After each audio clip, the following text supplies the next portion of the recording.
Hi, welcome to So Get the Podcast. I'm KD. Let's get the show started. So today, my thoughts and prayers goes out to everyone before I get the show started. Every hour, every second, every minute, every hour, there's something that's taking place in the world today.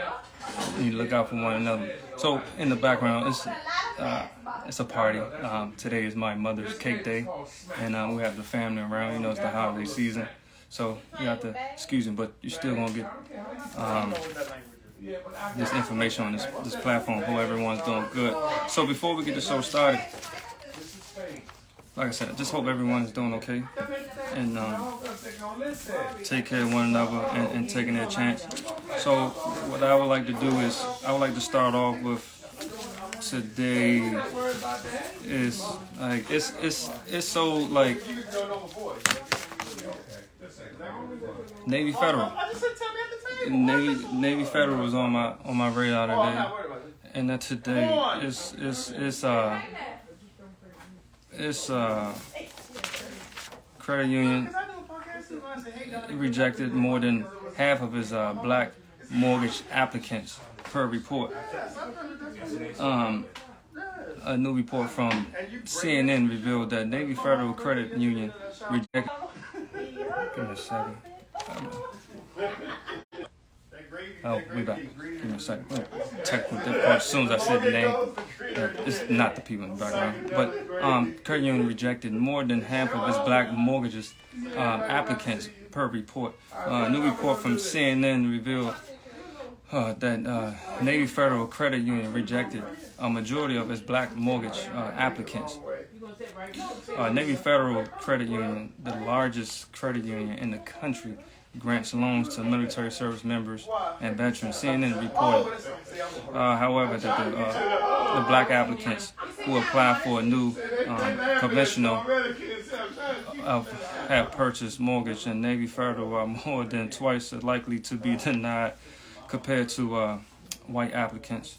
Data from the Consumer Financial Protection Bureau reveals that Navy Federal approved 48.5% of black borrowers for a new conventional home purchases mortgage in 2023, in comparison of 77.1% of white borrowers were approved for the same type of loan. Disparity of at the Navy Federal marks the widest margin among the 50 lenders that produced the most mortgage loans in 2022.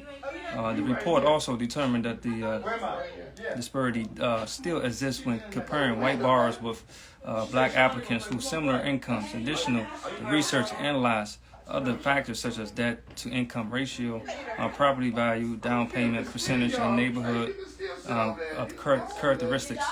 Despite the various variables, black applicants were more than twice as likely to be denied. Navy Federal rejected about 3,700 black applicants for home purchase in 2022. Navy Federal spokesman Bill Person issued a statement to defend the credit union. According to Person, CNN report does not accurately reflect the company practice. That the spokesman said that the study didn't account for credit score, available cash deposits, and relationship history with lenders. Navy Federal was originally created in 1933 to serve Navy employees. The Virginia-based credit union, which served about 13 million members, is now available for all armed forces members, veterans, and the families and Department of Defense personnel. Every week on this platform we speak about health as well, but we also speak about financial literacy, things of that nature. Navy Federal is on my radar. Another institution in the world that's taking place that their business practice is not where it needs to be to I guess, for lack of a term, making customers happy for their product and service, because they paying using their hard-earned money, and they just want the results. And it's every week, every show, it seems like it's always another institution that's coming out about not taking care of the customer or the consumer. So I would like for people to still always do their homework, and there are other institutions out here that can help you and give you the right service and product. I would look for you all to do your homework, do your research. I know sometimes people want what they want, and at a very fast pace, and at the end, they just go with whatever the nearest one that's by them or what's recommended to them, which is okay. You know, word of mouth is good, but I just hope that word of mouth is the right resources that you need. So moving forward, that's on my radar. That's another one. Atlantic Union Bank. Yes, stay on my radar. Yeah, they trying to play spades and everything. You know, it's around this time, but you know, what they say, still gonna get this work. You know, at the end of the day, the banking Petrel, they have a $20 billion scandal forces $1 billion giant into a $5 million customer payback. Set to disperse a staggering $5 million to thousands of customers following accusation of pocketing millions in illegal overdraft fees. The Consumer Financial Report Bureau (CFPB) has unleashed a crackdown exposing the bank's practices that snared unwitting clients. As the financial titan faces the repercussions of its alleged misconduct. The story unfolds like a gripping thriller, revealing a tale of greed, deception, and pursuit of justice in the realm of high-stake finance. The enlistment strategy, the CFPB assert that the Atlantic Union Bank systematically enrolled thousands of customers in checking accounts overdraft programs without obtaining proper consent. The bank's employees is claimed resorted to illegal tactics, securing or confirmation over the phone without furnishing the mandatory written disclosure. The fallout millions in fees exposing of the Atlantic Union Bank's operation, the CFPB, and orders the financial giant to refund a minimum of $5 million in legal overdraft fees to the affected customers.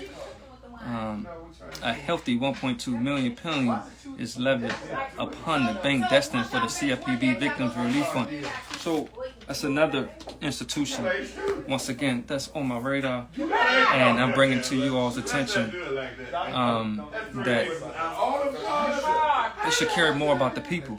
You know, this platform, you know, Monumental Music Group and EOSE, and So Gifted cares about the people. So at the end, you know, you should get what's rightfully yours, especially if you paying your hard-earned dollars or whatever transaction that you're doing to get the job done. So I'm gonna put this out there. For the new year, it's going to be opportunity for those who's watching this platform, to anyone that's watching this platform that's looking for business credit, business funding, and or credit repair. Starting new year is going to be something at the bottom to where as though you can click the link and someone would assist you on helping with your future, that you want for yourself, with no headaches, no stoppage, or no gatekeepers for the lack of term. So moving forward, like I said, I'm speaking about health as well. And at the end, Quaker Oat. I'm gonna speak briefly about this because I know a lot of people like Quaker Oat, but it's only particular brands that's been recalled for potential salmonella contamination. The Quaker Oat company issued a recall for multiple varieties of the granola bars and the granola cereal due to possible health risks. According to the company, there is a potential for the recalled products to contain salmonella and organism, which can cause serious and even fatal foodborne illness. Quaker has not received any confirmed reports of illness related to the products to date, but is advising consumers to dispose of of them immediately. The recall include many of the Quaker Oats popular chewy bars and the dips, along with a number of its puffy granola cereal, simply granola bars, protein granola bars. Some of the recall products has also been found in Frito-Lay variety packs and lunchbox mix packs. The Quaker Oats company is an American company that has traced its roots back to the late 1800s, said consumers should dispose of the product. The FDA said in the announcement that the recall is exclusive to the specific products outlined in the release information. Grocery stores, including Costco, has issued warnings to its customers about the recalled products via phone and or email. So I know I grew up with granola bars and things of that nature. It's unfortunate that a lot of these products on the shelves is coming to red, black. You don't do the same colors back to back. Excuse me. It's coming to the light that it's not good for you. Excuse me. And most of us grew up on these snacks and running to the ice cream truck and needed some sugar to get that extra boost or energy. And we have to be mindful. We have to find other ways to get our energy from or sugar. You have natural sugar and things of that nature out or things like that. So that's the mother. That's the cake day of today. So last but not least, that's on the radar. Fish oil. Yes, fish oil is on my radar.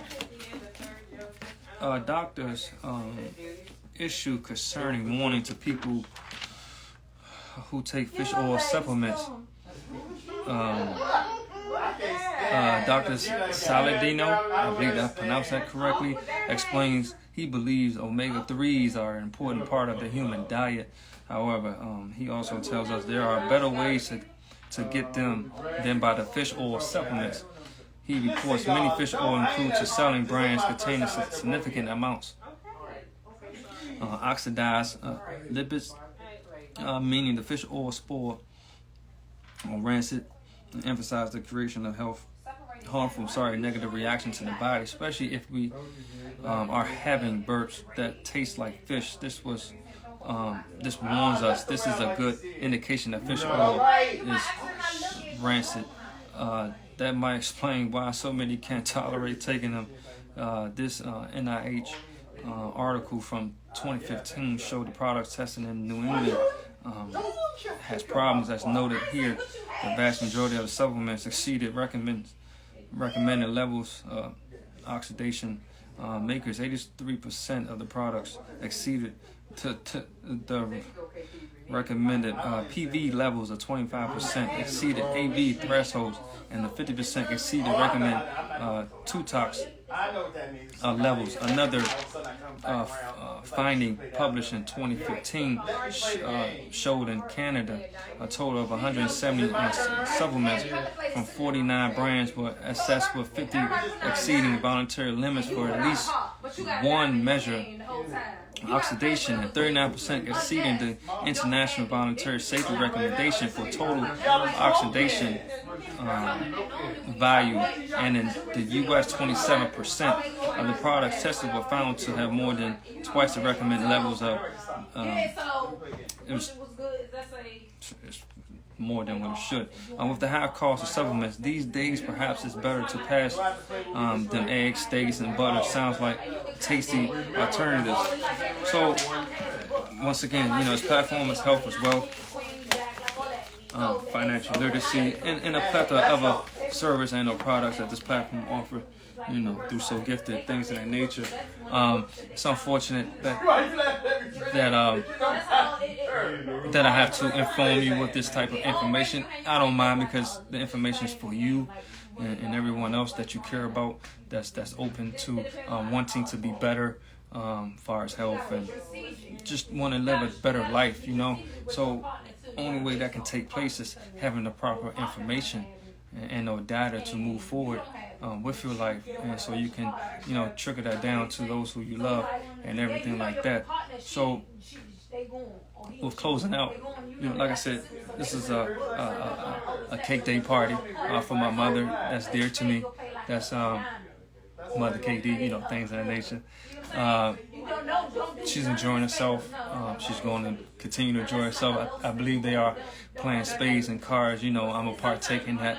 That's like one of my specialties as well.